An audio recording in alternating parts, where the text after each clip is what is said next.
What's up, everybody? Welcome back to the Crown Cinema Podcast. In this episode, we are breaking down and literally just watched Inception, the most controversial movie ending of all time. It's up there for sure. Yeah, we've had a lot of people request this pretty much since day one of starting this podcast. I mean, if you're going to talk about movies, you got to talk about Inception. This is the one you got to break down. This is, arguably Christopher Nolan's greatest film. Yeah, I don't know if it's my favorite, but it's definitely one of his best made. Absolutely. The thought process. I haven't seen Memento, haven't seen Insomnia. Haven't seen Insomnia. Yeah. This is, I have seen Memento, and I have not seen Insomnia. You turn your mic a little bit toward you. Hello. Yeah, this is one of those movies where Christopher Nolan just kind of freaks me out. Whereas, like, this is just, how does he come up with this shit? How does he think of this? First off, actually, I think you can absolutely think of something like this, but to actually construct it, make it into a film, make it make sense, relatable to the audience, to where they're also able to follow along. I know, like, when this first released, people were a bit confused. Mm-hmm. I can kind of understand that if you go see it in a movie theater. But once you see it like the second time, I think it clicks. Yeah. If you really pay attention. Honestly, if you really pay attention the first time, he gives you everything you need to know in the first 10 minutes of the movie. Like the opening scene walks you through this world. You know exactly what the rules are of this game they're playing. Yeah. So if you're paying attention, well, I guess Nolan's assuming that you're going to pay attention and watch the movie because you need to understand the story. So he does give you all the tools you need to really understand what they're doing. I know. But again, it reminds me of Interstellar, Memento, kind of the way that Christopher Nolan is just able to build this world and then actually explain like the laws of physics, like just the rules of it. How just the idea that he's like coming up with it, especially with Interstellar, I think that's just a little different because it's based on actual scientific theories that he talked to quantum physics and all that shit. He could do whatever he wants. I mean, it's dream world. Yeah. You have infinite possibilities. And instead of going the route of kind of making things just impossible or, like you could make it dragons attacking the planet. You could do anything, but instead he keeps it grounded to where the audience like can kind of understand and just like relate to it. There's just a genius in doing that. It's like we're building dreams, but they have to be somewhat realistic. Yeah, it's also just good because it's such a high concept, and there's a lot of movies that are like these high concept type of things, but the writers aren't Nolan's level of writing to where not like all the logic isn't bulletproof. Yeah. But Nolan thinks so deeply about his stories and his concepts that like every little piece of this puzzle that he writes in the story is bulletproof. Like everything makes sense. Yeah. Like the timing of it all, like if you did the math, I think on the timing from the dreams, I think it's 18 times slower each level. Mm-hmm. And so when you do the math, it all tracks out because I think if Cobb and his wife were in limbo for 50 years, that would equate to like 10 hours of sleeping, which is about if you're a long slumber, that'd be what you'd be sleeping. And then that tracks with Sato. Is that how you say his name? The corporate guy? Asian dude? Yeah. Fake Ra's al Ghul. Yeah. He if you that tracks with how old he is whenever Cobb goes down to limbo to go save him. Yeah. 10-hour flight. He probably was asleep for he's already an old man, so he's probably asleep for several hours. And then when he went to limbo, he had like maybe 4 to 6 hours, something like that. So that would track that he's a super old man because he's already kind of older. I know. But the fact that tracked so well, like just again, you talk about like the thought of just Nolan, his writing took him 10 years to write the script. Did it really? Years. Yeah.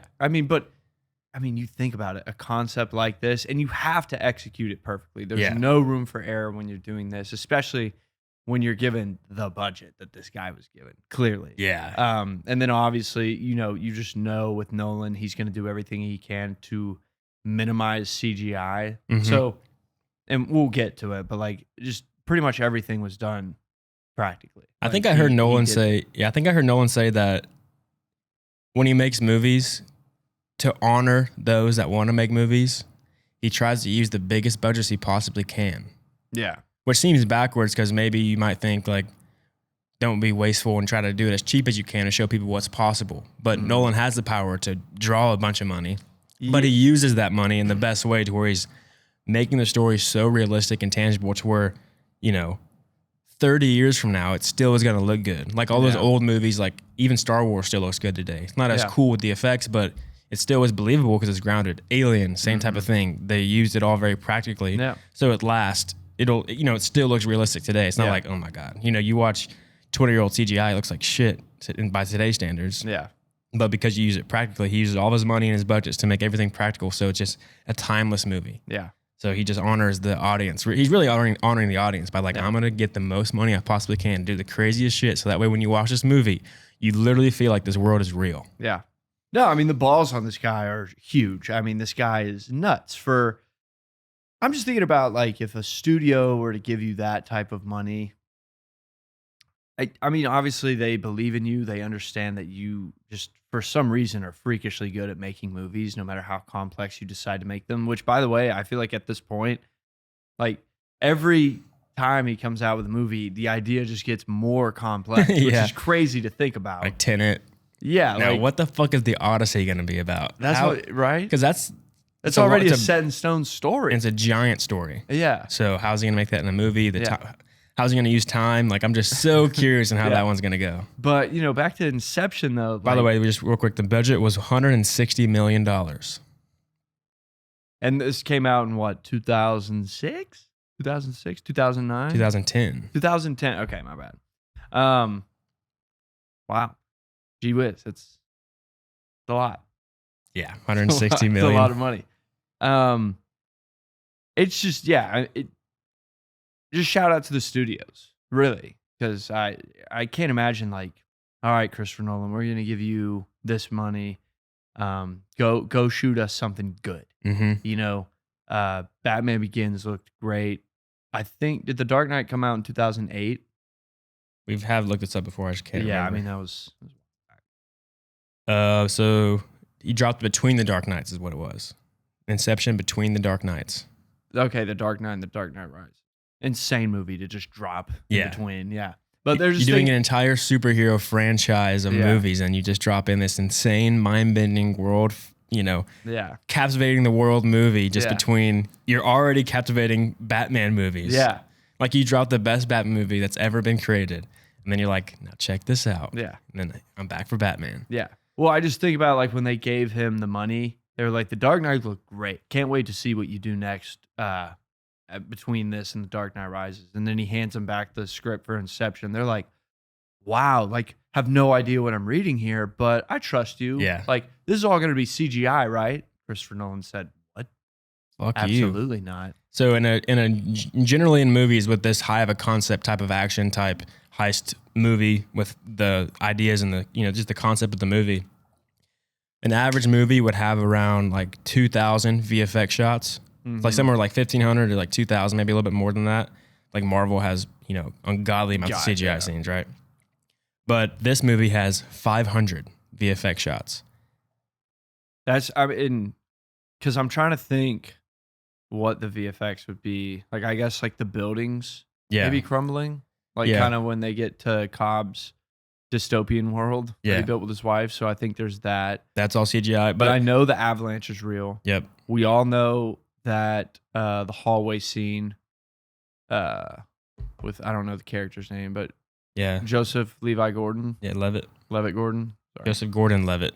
Joseph Gordon-Levitt. We're the fucking worst at this. Arthur is his name. Yeah. Arthur, we all know that's famous because, I mean, Jesus Christ, Christopher Nolan made this whole 360 room. Yeah, so the practical effects were, even the cafe scene when everything blows up, some of it was practical. They had to use some CGI with things blowing up. But when they filmed it, they had the CGI guy or the VFX guy was on set and he used air cannons to blow debris in front of and behind them. So that way then the VFX guys can go in and they can have good references to what the lighting actually looks like. So that way all the CGI looks really real because they're able to use what was actually on set to mimic when they did their CGI stuff. So again, they use practical effects in that scene to then make the VFX look better. So again, that was somewhat practical. And then the street or the city turning on itself Not all VFX. I know that they did something. So this says the folding city effect in the movie Inception was achieved through a combination of practical effects and CGI, with the bending city being a digital creation. This effect, where the city of Paris folds on itself, was a key visual element in the film. To create the effect, the digital model of the city was built, and then a bending animation was applied to it, with the transition between reality and... So I guess they just filmed it, but they added the CGI of the bending world over it. Okay, so that... Yeah, you said the avalanche was real. They actually blew up an avalanche to film it. Of course, Christopher Nolan's going to blow up something. Yeah. The Penrose steps, the optical illusion of the forever the infinite staircase. They actually built one, and they had to use math. So they used CGI to plan it out and figure out where the camera would have to be, and they all did the math to where everything would line up perfectly. So that way, when they placed the camera up top, the optical illusion would look legitimate. Yeah. Because you can't tell at all. The way they built the stairs, the way they measured everything out, it all lined up perfectly. So that way, there's no way you can tell it's not a practical effect until they drop the camera and realize, oh, damn, they actually built that. Yeah. They built that using math and a bunch of just high-level thought to make it look perfect. Freaks. In the hallway scenes, like you're saying, they used... So the hallway scene, when it is rotating, they built an entire... Everybody's seen this giant room that would move and rotate, and they had a camera on a rig that would sit in the middle of it while the thing's rolling around. So literally built a hallway that would rotate. They did two versions of it. They had one that was horizontal, so that way whenever the van is flipping and the hallway's flipping around, they had that one where you can climb on the walls, and they had another one that was vertical. So they built two of them. Another one was vertical. So that way they could film all the zero gravity scenes where Joseph Gordon-Levitt is floating throughout it, and it looks real. So that was a vertical one, so they could just hang him from wires, and he can move around like he's floating. And that was just him. I think they needed a stunt double for literally one thing. I don't know what that one thing was, but that's him. That's Joseph Gordon-Levitt. Yeah. Doing that whole thing. On wires. Yeah, just flying around. Literally the room is spinning. And just, that's insane to me. Mm-hmm. But then guess what? He was Robin. Yep. Or kind of. Yeah. Was gonna be. Yeah. Had a little hint, maybe he is Robin. Yeah, it's never too late. If you're enjoying the episode, like and subscribe. We're having fun over here. We do it every week. All right, back to the episode. And then, it's just genius that because it's such a high concept and he drops you right into the middle of the world. Like the opening scene, they're just talking about extraction. You're like, okay, they throw you right into the world. They don't ease you into it. It's immediately in a meeting about it because, again, it's such a high level thing that dropping you straight into it just makes you just believe okay, this is a legitimate thing in this world. Okay, this makes sense in this world. So there's no stretch of belief because he's just throwing you in it immediately where they're talking about extraction. So you just automatically just believe this insane dream world type of science that they got going on. Well, plus it's just genius as far as filmmaking using Leonardo DiCaprio. If you're a filmmaker, you want to get the audience revved up. What's the best way to do that? Put Leo near some goddamn water. Just, you're letting the audience know right there, we mean business today. Yeah. We are getting after it. We're putting Leo near water, and he's traumatized, and he's pissed. He's got the crazy eyes. Yeah. Tom Hardy, he's kind of a dick. He's got those Shutter Island eyes. You got those darkness Dude, in his eyes. He looks like a possessed demon. He does. In that opening scene. Yeah, you make Tom Hardy a dick. Just every once in a while, a little cocky, but he's actually good at his job. Boom. Cillian Murphy, you get him just given the oh fuck look, maybe even a couple tears. You have a hit. I think there's this funny trend that Nolan had for 5 movies. He had Cillian Murphy with the mask over his head, a bag over his head. Scarecrow. Yeah. This movie. I don't know the other ones. But they called it the Murphy bag in Nolan movies. Well, no, in The Dark Knight Rises, he's Scarecrow again. I don't know if he has a bag. So Batman Begins. He's not in The Dark Knight though. Cillian Murphy? Maybe he's in the beginning. He is in the beginning with the bag, yeah. And he's also in The Dark Knight Rises. He plays the judge. When the city has gone into full dystopia. I cannot think of the word. In which movie? In Dark Knight Rises. He's in The Dark Knight Rises. Okay.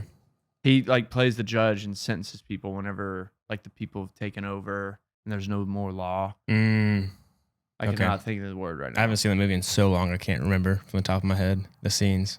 Yeah, but Anyway. he's in it. He's in every Batman movie. Okay, there we go. He's the bad guy. But I don't know exactly which ones they were, but there was 5 movies where he had a bag over his head. They called it the Murphy bag. Yeah, that's so far. I would imagine maybe Dunkirk, which I've only seen one time. Me too. I saw. I think if maybe like saw it in the theaters, and that was it. he was like taken as a prisoner or something. Because I don't remember him. Did he get a bag thrown over his head in Oppenheimer? I'm trying to think. Maybe the government threw him or something like. Maybe When they took him somewhere, maybe. Yeah. Maybe. This is a really good fact for us to be breaking down. We really know our shit on this one. We're so good at this. Just reaching our asses off. Yeah. Yeah, I think everyone in Oppenheimer. Yeah. No. All I'm saying is you get Cillian Murphy giving the oh shit look and crying with Tom Hardy being a dick and Leonardo DiCaprio being near water. You mean business. Yeah. You know, you were pretty much letting the audience know this is a good movie. Have fun. Yep. And so the opening scene, like I was saying, how they just drop you into it, and it's just a genius way to open this high concept because he does give you every single tool you need to understand the movie. You understand that distractions are a thing, so they're explaining what an extraction is, of how you can get inside people's dreams and steal information. You learn that water acts as a type of kick to wake you up out of a dream. So now we know that plot point for later in the movie when they use the kick later. So we have an idea of that concept of waking up. We now know you can get inside of a dream. You can drop into dream layers because they were 2 layers in. So we're like, okay, damn, you can go deep in these dreams. And then you also learn the physics of what it is like inside of a dream, of how it's affected by the outside world. So whenever things happen, you understand that the world will be affected by it.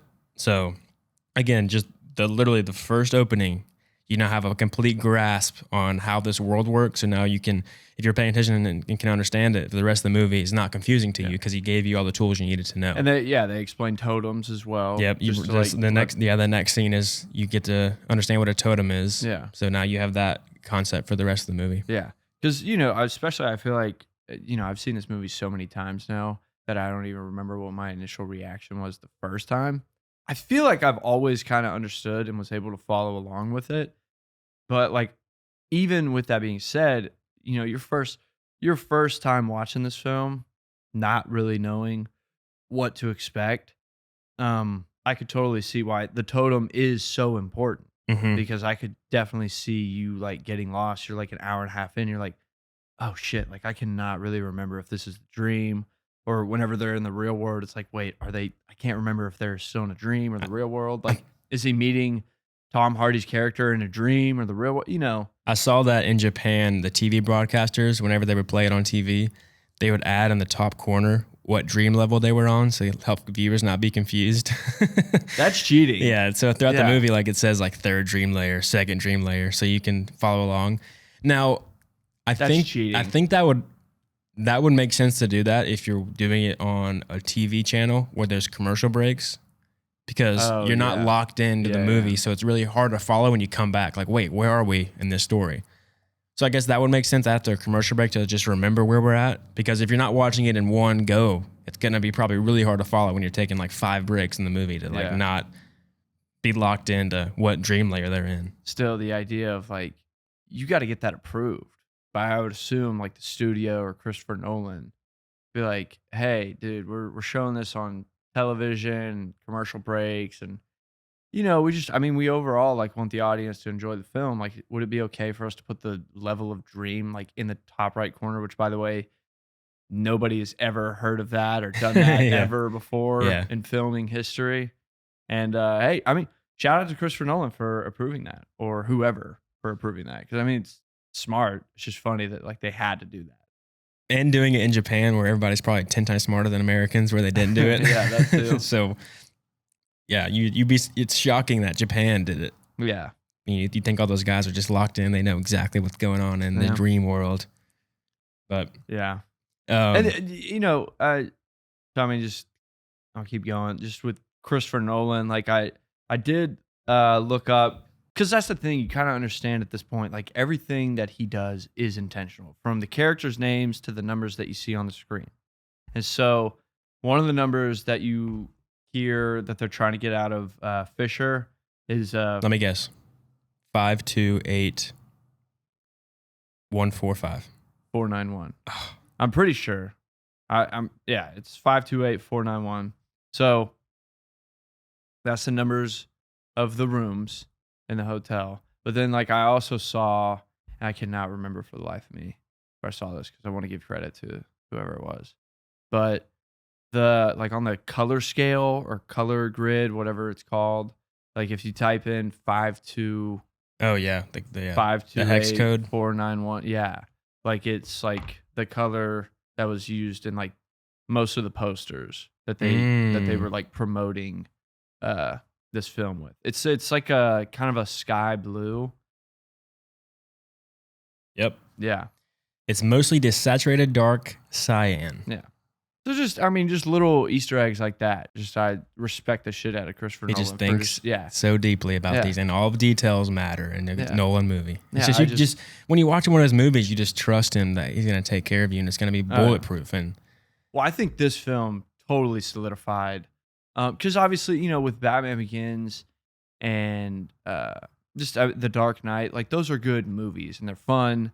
And there's just not this crazy like time concept that clearly he's become famous for. But you know, Memento, I think that threw people off until like people understood it. yeah, There's just one of those movies where I think whenever it clicks, you're like, holy shit, this movie's genius. yep. That hasn't happened to me yet.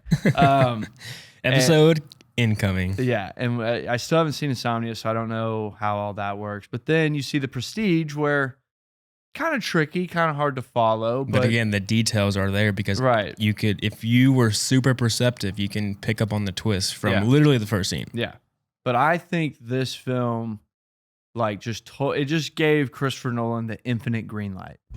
He can write whatever he wants now because he pulled this off. Mm-hmm. Well, probably The Dark Knight probably let him get that green light, and they let him make Inception. It's like, well, now you got a free check, buddy. You got a blank check. The Dark Knight was just like, okay, like you're solidified. You can do well with a big budget. You can make us money. You can make us money. Yeah, but Inception it gave him total green light of control, creative control. I mean, this guy clearly can write whatever he wants. He can weave it in to make it make sense mathematically, and like he's creating physics, but he pulls it off.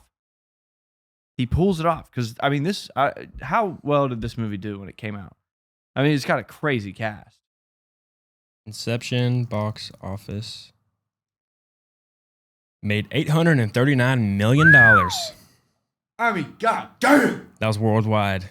Domestically, it made $229 million domestically and $546 million internationally. Is that not crazy? Now, don't get me wrong. Like, Christopher Nolan's obviously killing it with the Batman movies.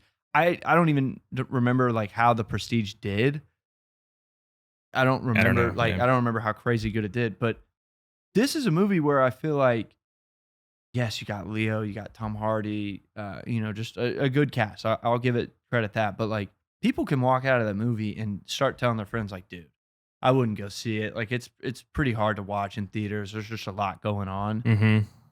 That's not what happened. Yeah. He pulled off this insane concept where he, like, explains it to the audience, but they're still, like, a little confused, like, when they walk out of the theater.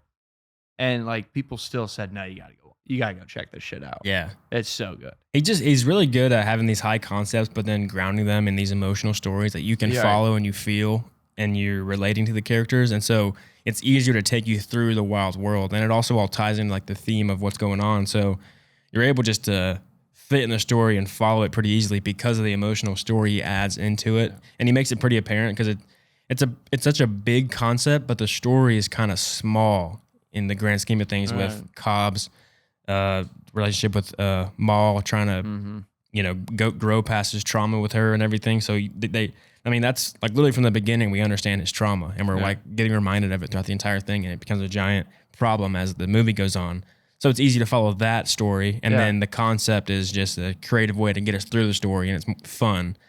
So even though it is a little bit confusing, the story of what you're watching a guy go through is easy to follow. So he just grounds you in like not a simple story, but a story you can relate to and follow pretty easily while having this giant overarching concept that you have to watch the characters go through. Yeah, for some reason he's just so good at pulling off like this beautiful simplicity and these complex ideas. Where the main theme of this thing is Leo's character Cobb. He's just working on forgiving himself for something that he did, whether it was intentional or not, doesn't matter.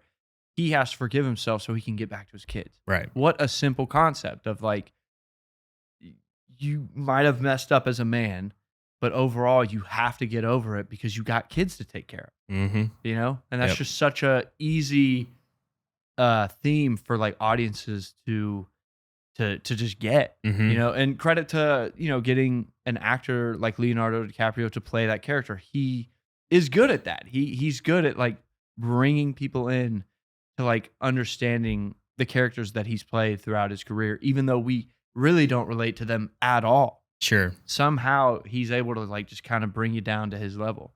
And I looked into it. He spent like just him and Christopher Nolan, just them two only, like 2.5 months. Damn. Just getting this character right. And it shows, it pays off when they do stuff like that. I think what makes Nolan such a good filmmaker is that because he writes his movies, and so he writes, they always say a writer should write what they know, because that's how you tell the most truthful and honest story. And so he never stretches what he knows. He's always writing about men. He's writing about family. Like every movie he has is about a father with his, like trying to get back to his kids or some relationship with his kids, because that's what he knows, and he's taken that probably from his life.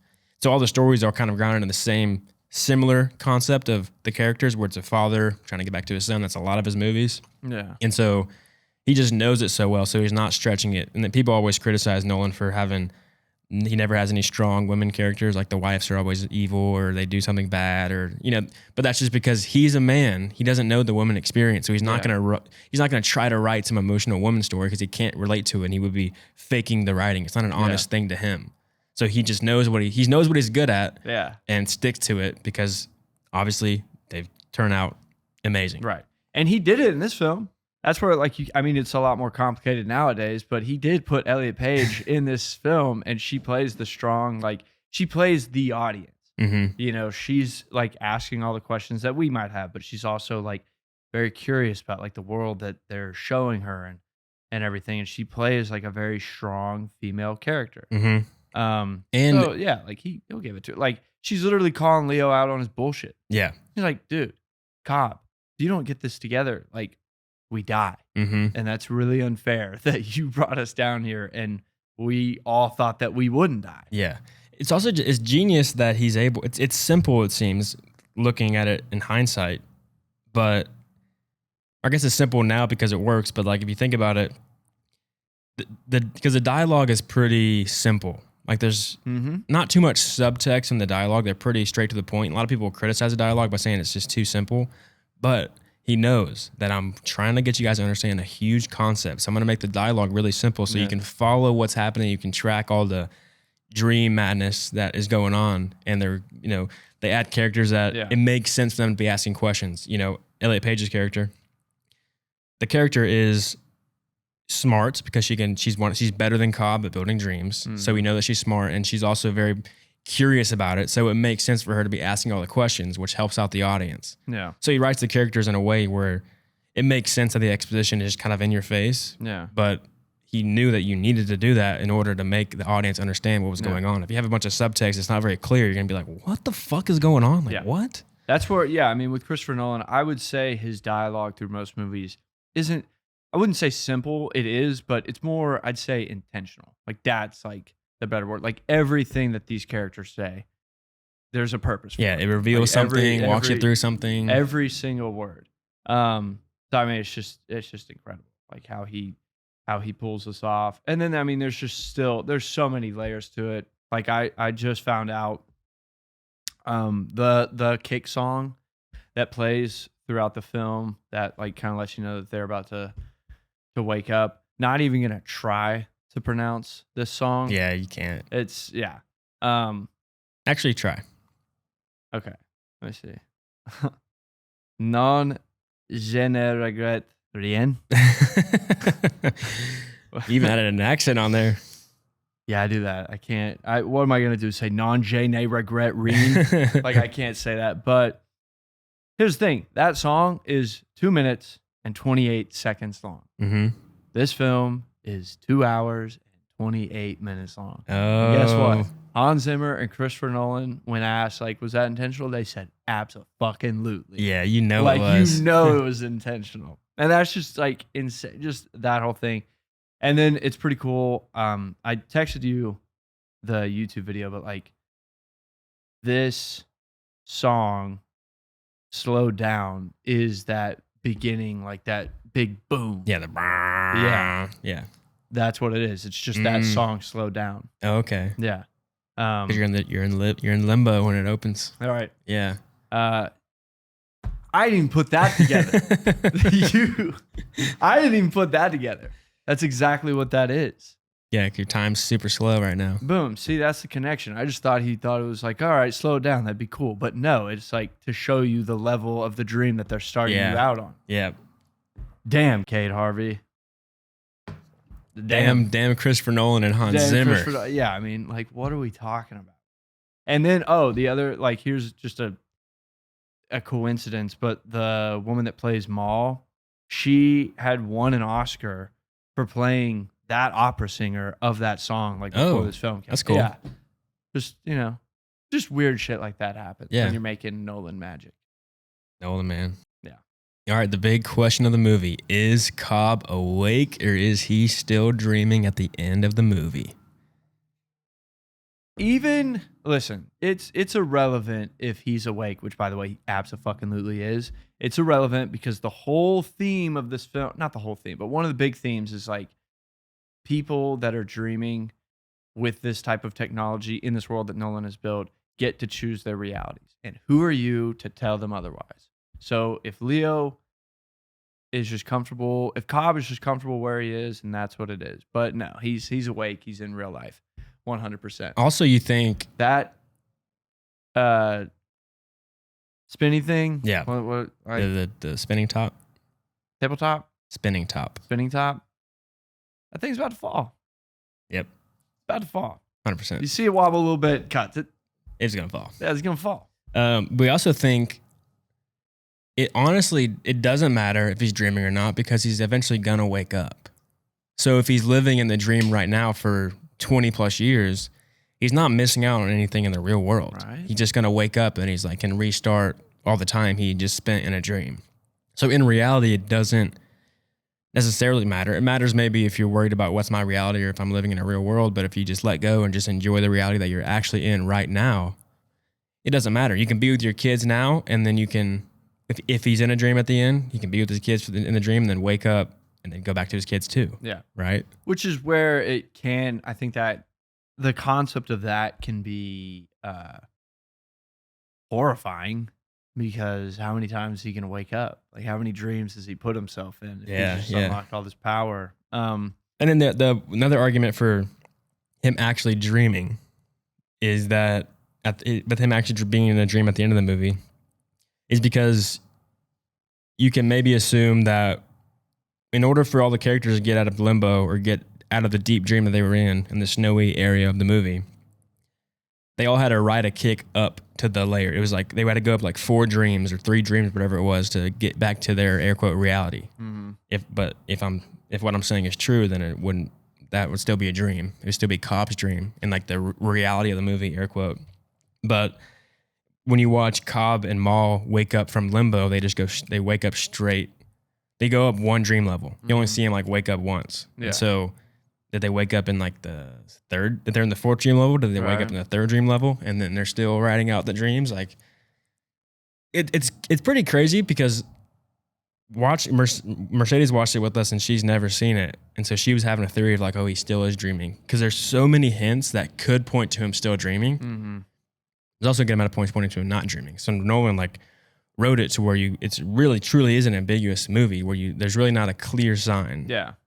It's just, it's kind of scary to think about, like, if Cobb and Maul's love is as deep as they kind of portray it to be,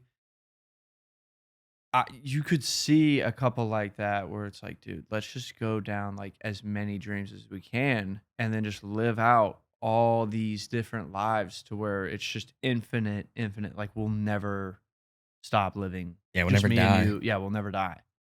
Which is just a scary concept, but it is a concept that is explored in this film. What's brutal about being in limbo is that if you're in a deep sedative state where you can't wake up, that means you can't die in limbo. Mm-hmm. So Sato at the end, he's old as fucking shit. He looks like he's 110 years old. Yeah. So if you can't die, now you're just aging, and like you might be 150 years old and your body barely fucking works and you're in pain and it just is a miserable life, but you're like, damn, when am I gonna wake up? Like, holy shit, I'm 150 years old. I feel like dog shit. This is terrible. Yeah, that's scary. And then also, I think like if you spend just an amount of time like that in the dream, you probably forget if you're in the dream. So the thought of killing yourself is like, well, I can't totally remember if I'm dreaming. Yeah, I know I woke up from one level, but how many levels did I go in? Is this like the dumbest thing I could do? I'm gonna ride it out another 50 years. No, but I definitely think Cobb is awake at the end of the movie. I do too. And the reason is there's three main clues that point to him being in a dream. So the first and most important one is that the totem that Cobb has, the spinning top, is not actually his totem. His real totem is his wedding ring. Because if you watch the movie if you pay attention to the movie really closely, every time Cobb's dreaming, he wears his wedding ring. But every time he's in the real world in reality, he's not wearing it. And so Cobb, being somebody that's experienced it very well, you would assume that he knows that because he shows people and talks about his air quote totem, the spinning top. Mm-hmm. And so if he's open to telling people about it, then that would ruin and take away from the fact that it's a real totem. Plus, they always say the totem can only be yours. So if you take somebody else's totem, then it's no longer valid, and it's not. You can't trust it. And so, again, his wedding ring is what his totem is. And in the last scene when he goes through the airport, he's not wearing his wedding ring. You watch him hand the passport over, he doesn't have a wedding ring on. So you're like, okay, we're in reality, because the wedding ring is actually his totem. He kept it so secret that even the audience didn't even know that's his totem. But they clearly had a very deep thought process on it, because they literally put a wedding ring on him in specific scenes and took it off in certain scenes. So Nolan's saying like the wedding ring is probably his real totem, and so he's awake in the final scene. And then also they always say in a dream you wake up out of nowhere, and so there's never a clear path of how you got to the place you're at, because when you dream, you just start your reality in a random spot and you just assume it's real. And so when he goes to the airport, there's been a very clear path of how we got to the airport. You can trace back all the steps of how he got there. So that alludes to it not being a dream, because you're able to actually trace his progress to this spot. Yes. It didn't just pop out of nowhere. So that would also point to it not being a dream. And then another key one is that in the dream version of Cobb's children, they're like toddlers. And in the beginning of the movie, when you hear Cobb call his kids and his grandma makes him hang up on him, the kids sound way older than what the kids actually look like. They're able to talk, and it seems like the daughter's a little bit older. So you're kind of confused on how they're able to talk this clearly if they're just toddlers. Grandma says you're never coming back. And then when you watch the kids at the very, very end, when we finally see their faces, which is another sign, you see the kids' faces for the first time, which is a hint that that is real. He can finally look at his kids because he's in the real world. The kids are a little bit older than what we've seen the toddlers of. So they're wearing the same stuff, but the kids are a little bit older. So that shows that time has passed.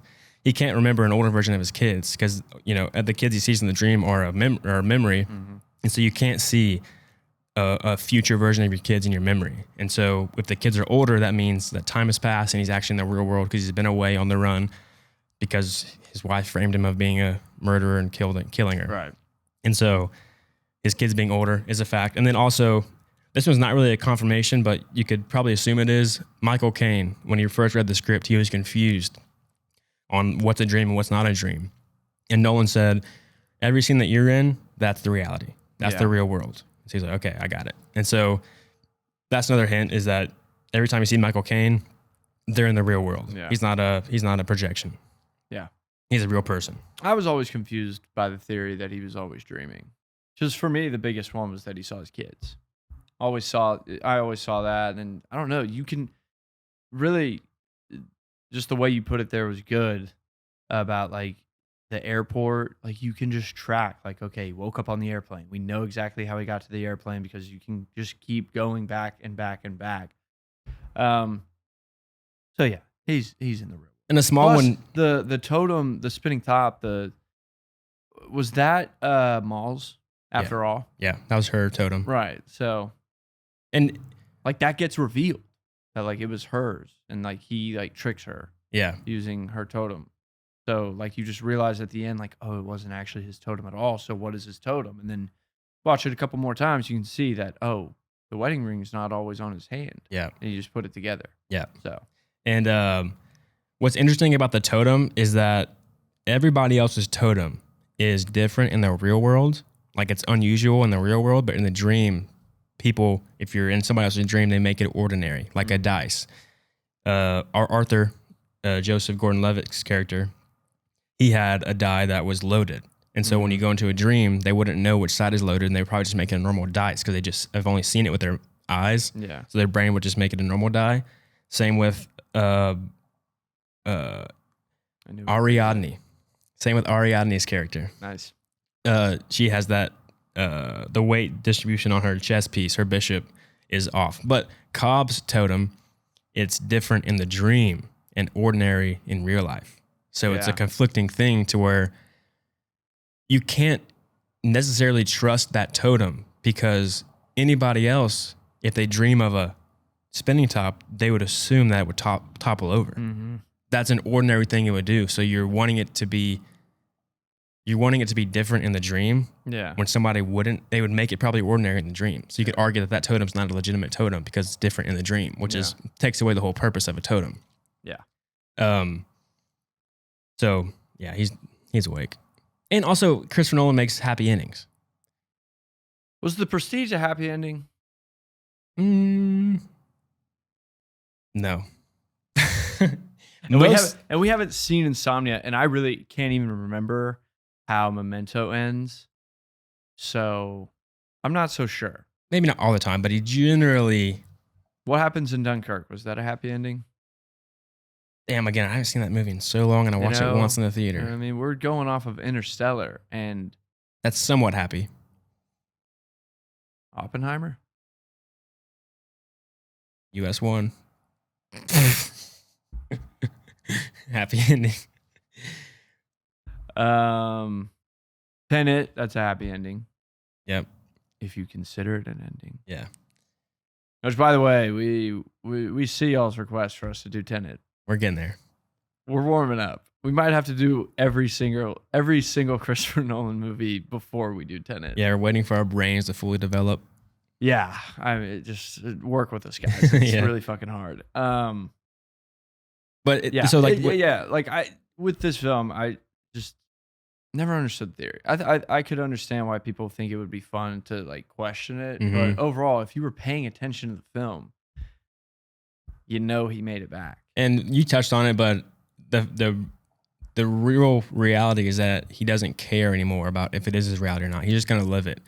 The cutting to black is just symbolizing and telling you that Cobb is no longer obsessed with his reality. The entire movie, he's so obsessed with his reality. Like he comes out of a dream, he like fucking runs to the bathroom, spends a top and has a gun to his head, or maybe that's two different scenes, but one time he has a gun to his head, ready to kill himself at the top, stays up, and then he's in the bathroom freaking out. So he's so obsessed with his reality to get back to the real world that he's never actually living in the realities of the dream he's experiencing. So at the end of the movie, it's him just accepting whatever reality he sees. Yeah. It's like objective reality. And then we're kind of talking about Christopher Nolan's such a good writer. It's because he also writes to these true themes of life, to where he was, I don't know where he was, but he was giving some speech to like looked like a government parliament type of thing. I don't know what it was, but he's explaining the movie to this parliament and or I don't know if it's parliament, whatever it was. Anyway, he was saying the ending is so controversial and people talk about it so much. It's because that reality does matter.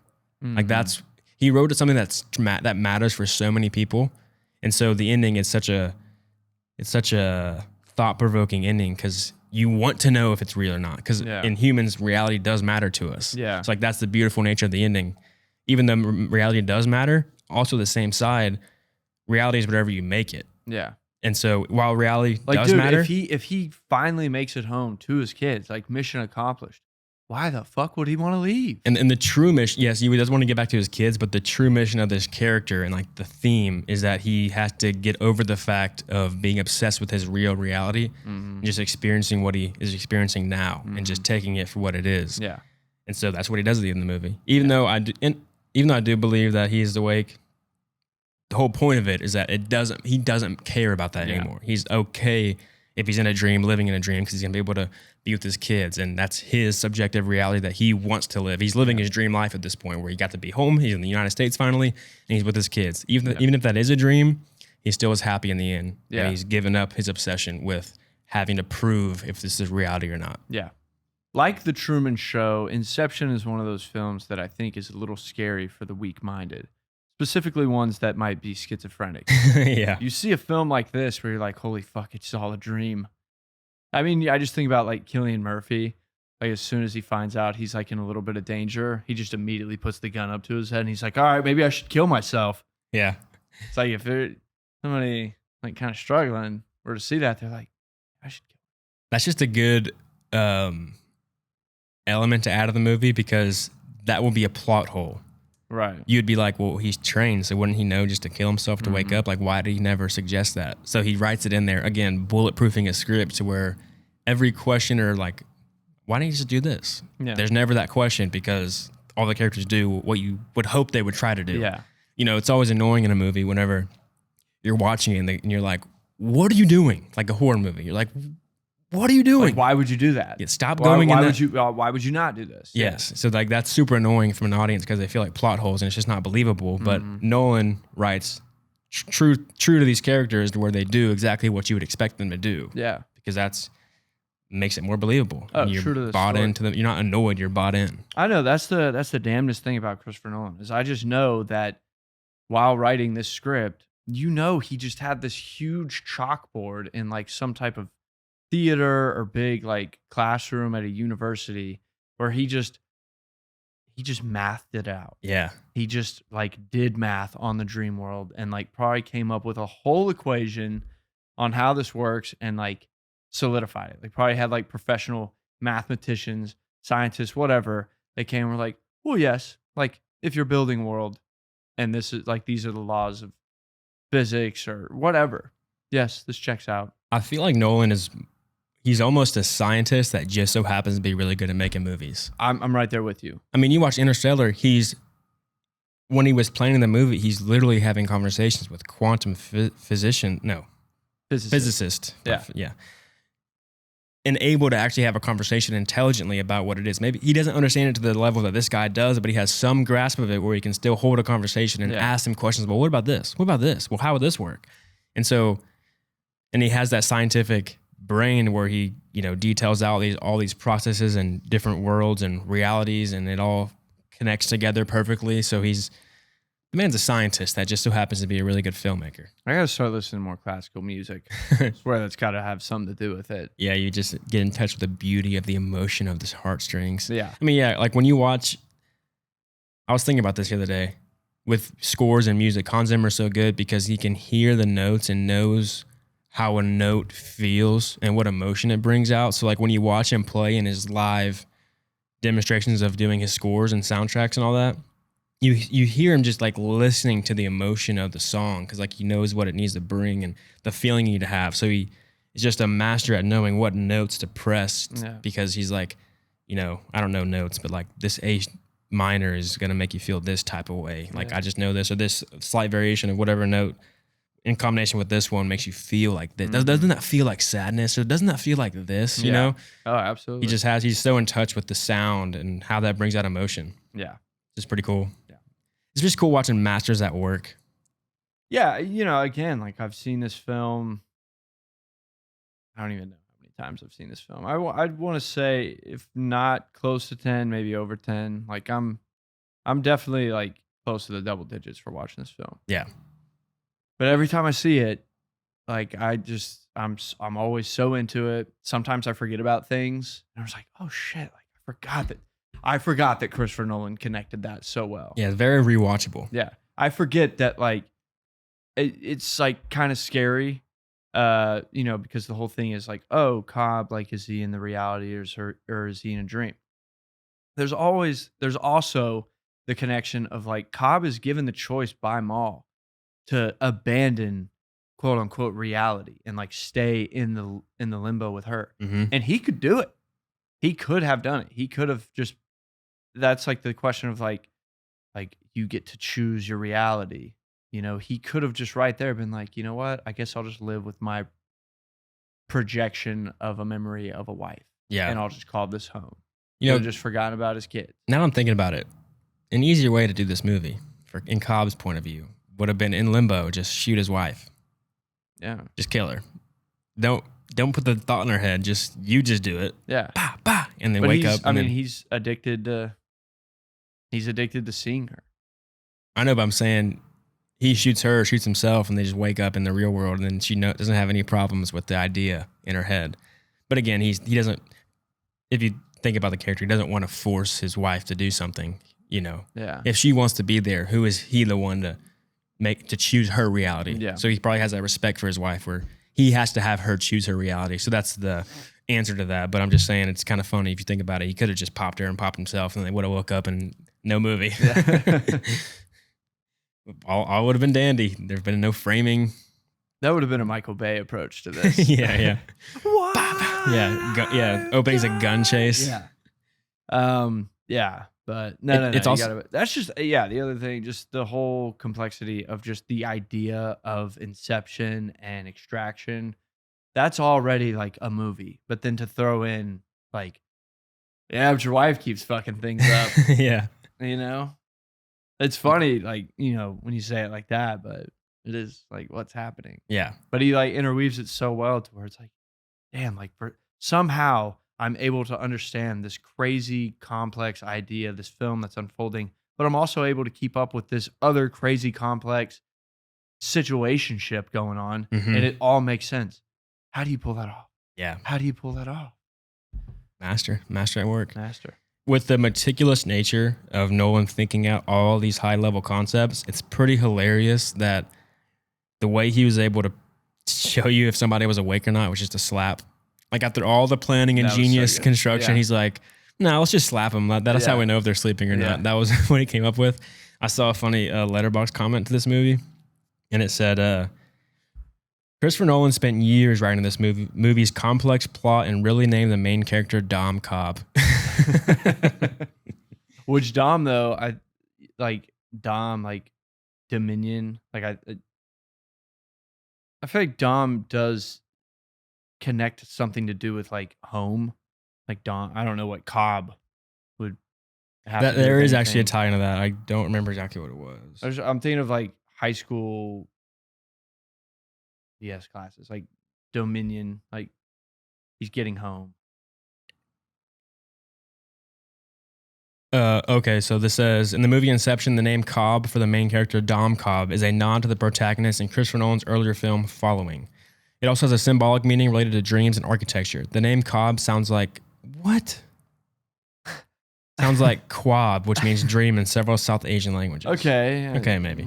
I mean, knowing Christopher Nolan, maybe. This is the one I was talking about. The last one, of course. Additionally, Cobb is a surname associated with famous architects, which connects to the film's theme of building and manipulating dream worlds. That's what it was. There was this famous architect with the last name Cobb, and so we used it there because he's an architect. That was the tie-in I was thinking about originally, not about Quab, meaning dream. Yeah, maybe. Maybe That's a dumb, because Cobb sounds like Quab. rhymes. It rhymes with Quab, dreams, Yeah. Africa. Yeah, Asia. Oh, Asia. Yeah. Damn. Okay. Well, I guess I totally made up that Dom thing, or I was just wrong about that. What was it? What did you say about Dom? I feel like Dom, like Dominion, domain, like home, like getting home. But I might just be pulling that out. I think you're reaching for that one. Might be. I might be. Because Dom rhymes with. That was your argument. No, it doesn't rhyme with anything. I know, I'm Like, joking, it's I'm just joking. like, yeah. Maybe. Going back to I'm Nolan. sure we'll have plenty of people tell Yeah. us like how fucking stupid we are. Yeah. Again, with Nolan kind of writing with what he knows, him building his little heist team, they're all a version of a film crew. He wrote every team member to have a role on a film crew. They all tie back into a film crew. Building worlds, yeah. Cobb See is the that. director of this movie, of this dream movie. Cobb's the director. He's the Christopher Nolan. Eames is the actor because he can dress himself in different be different people in the dream. So he's the actor of the crew. Ariadne, she's the production designer. There you go, because she can build the worlds. Arthur is a producer because he's kind of like helping them. He's there going through his dreams and he's producing the entire thing. Yeah. Sato is the studio because he wants to be there and involved. He's funding it all. He's pushing them to do it. So he's the studio. I go along. And then, like, wait, what? Yeah. And then I pay for everything. And then, oh, okay, come on. Fisher is the audience because they're doing it all for him. So he tied all the characters into the film production world.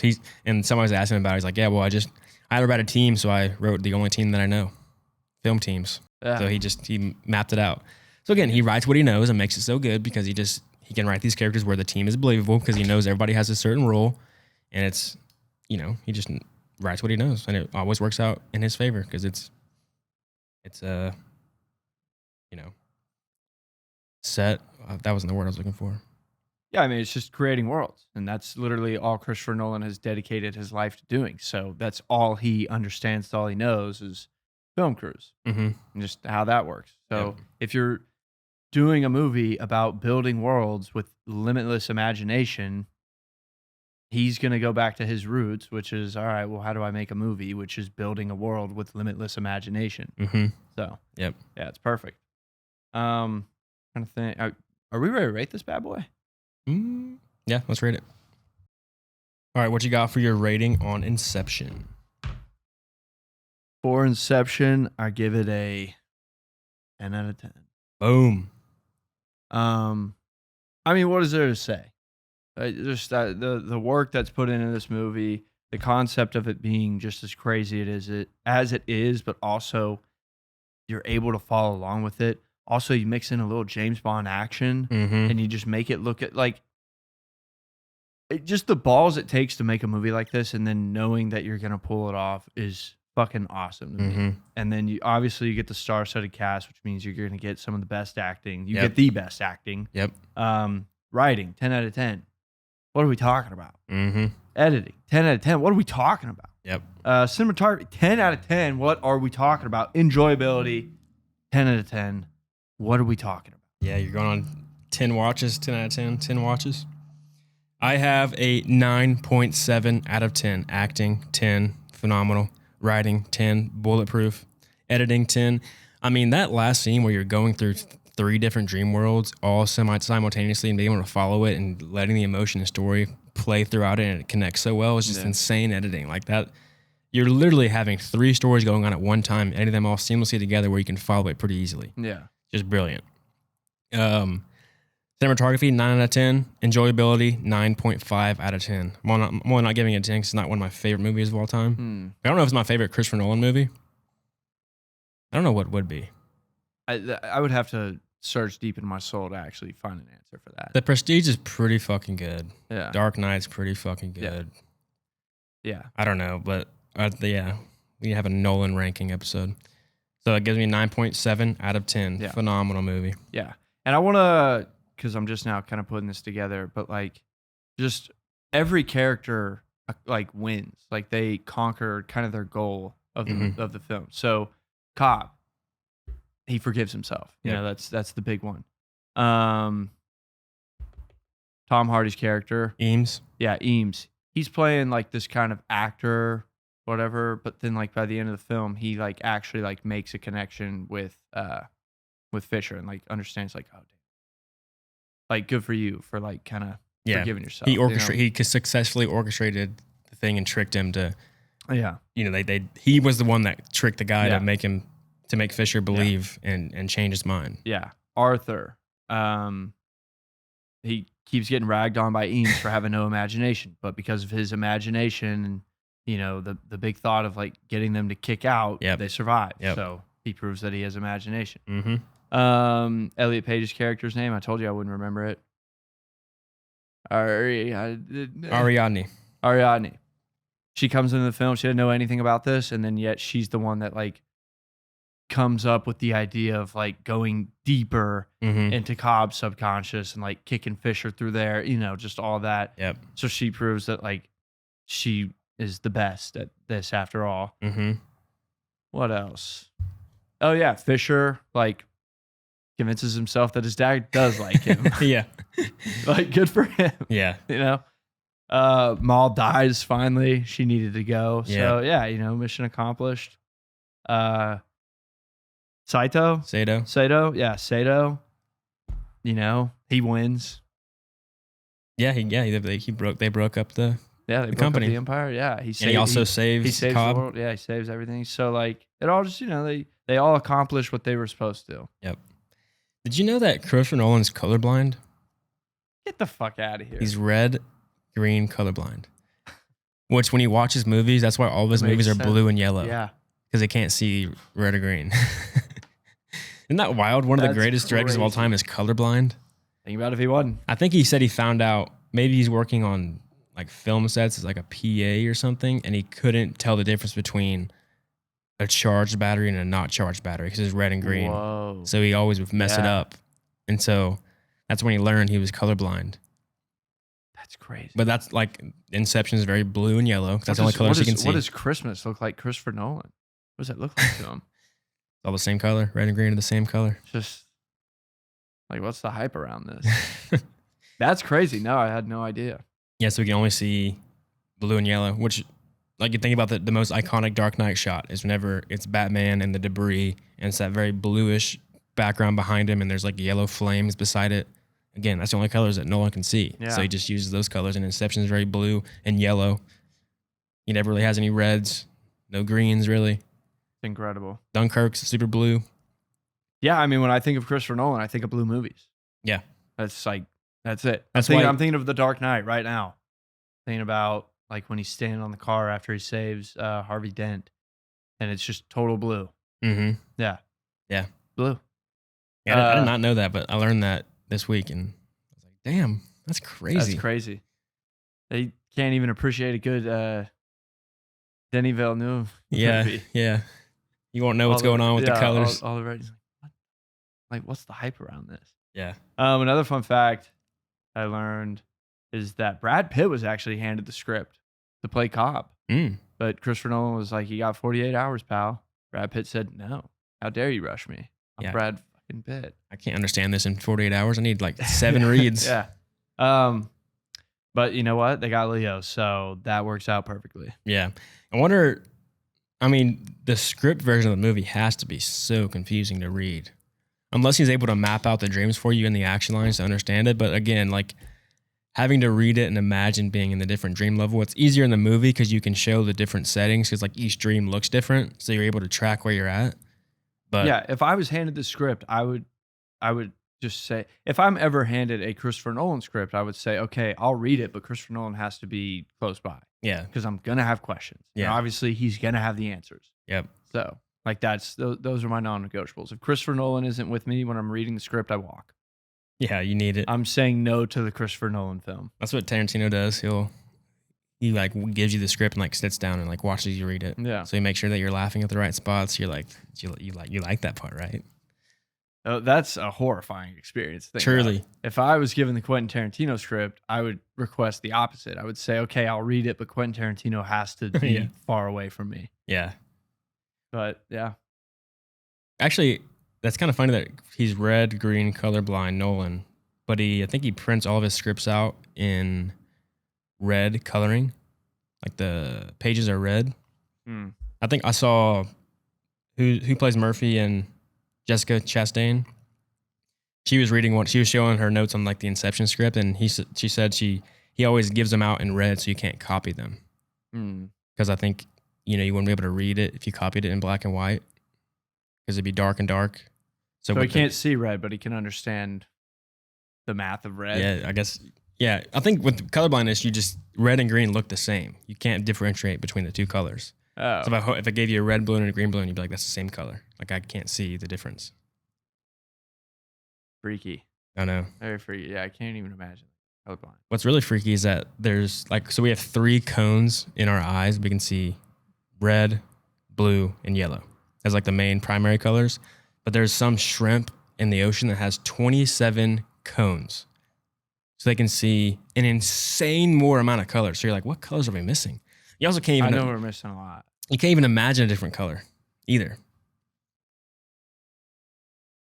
You can only imagine the colors you know. So 27 more cones in a human's eye. What are they seeing?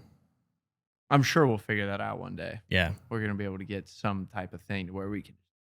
Yeah, I wonder if you can differentiate better, maybe. I bet you see a lot more colors. Yeah, because I think there's some people that have a mutation in their eyes, but they have 4 cones in their eyes. So Breaks. I'm saying this from memory, but I feel like I heard one guy talking about it, and he said on plants, like on the edge of plants, you can see like a purple color. Like there's like just more variation of color in things because he has that extra cone to pick up on more colors, I guess. I don't know, but colors. Inception. Which actually makes sense. He's Dreams. colorblind because I don't think Nolan really uses colors as like a theme most of the time. Like it's not like Denis Villeneuve in Blade Runner where like every color he like used it with intention. Or like what's La La Land's guy? Wim Whiplash, Damien Chazelle. He's very big on using colors for the theme and symbolism. But Nolan doesn't really do it. And that makes sense because he's a colorblind man. All right, you got any final thoughts on Inception? Perfect. Truly. One of his best. Yeah. Thank you. I got to do some Nolan, thinking. for I that got to one. do some thinking and see which one I think is his best movie. Yeah, I'll do some soul searching on that. That's one of those impossible questions where it's like unfair. Yeah. Unfair. Got too many good ones. I mean, the man doesn't miss. Isn't that crazy? To never miss. That's crazy. I mean, that's just a crazy concept. Some might say Tenet's a miss only because it's so fucking confusing. Except And the you can't hear shit what they're talking about either. Except people that tell me that like once you understand Tenet, it's like his best film. Well, we're due for a Tenet review.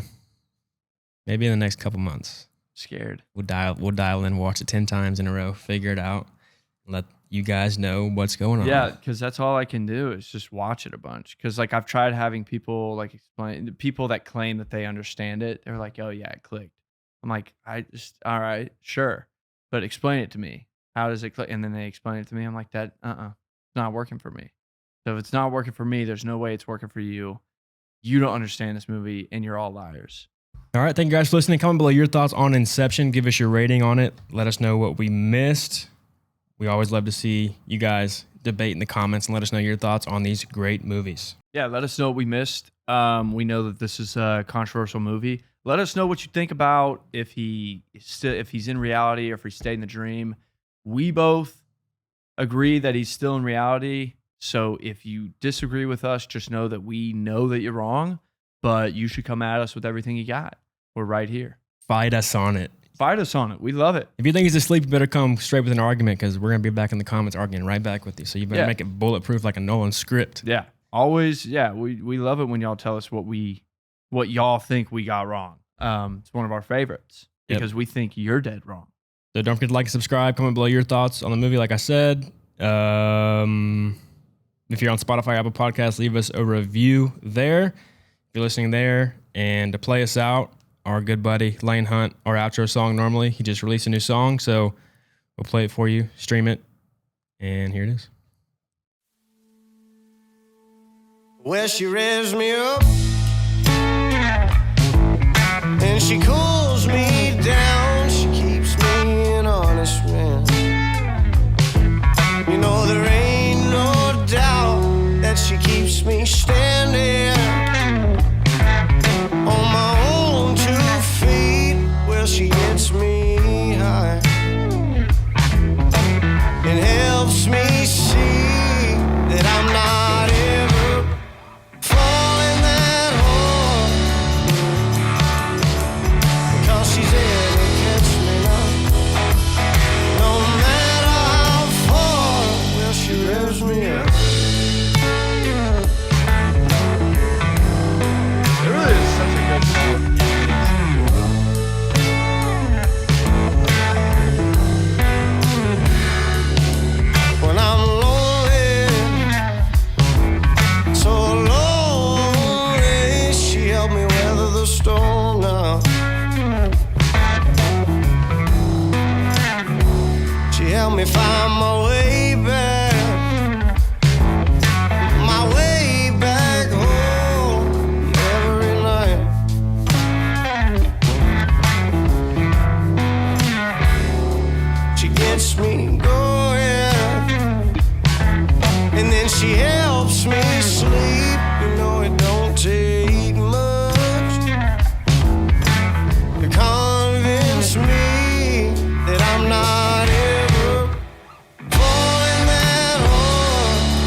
catch me now. No matter how far, yeah, she revs me up.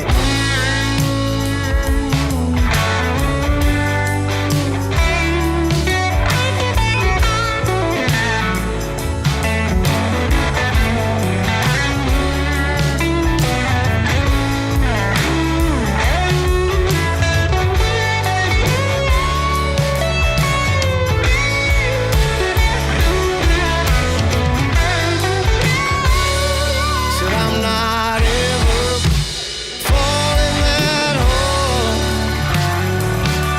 Well, I'm not ever falling that hard. Because she's there to catch me now. No matter how far.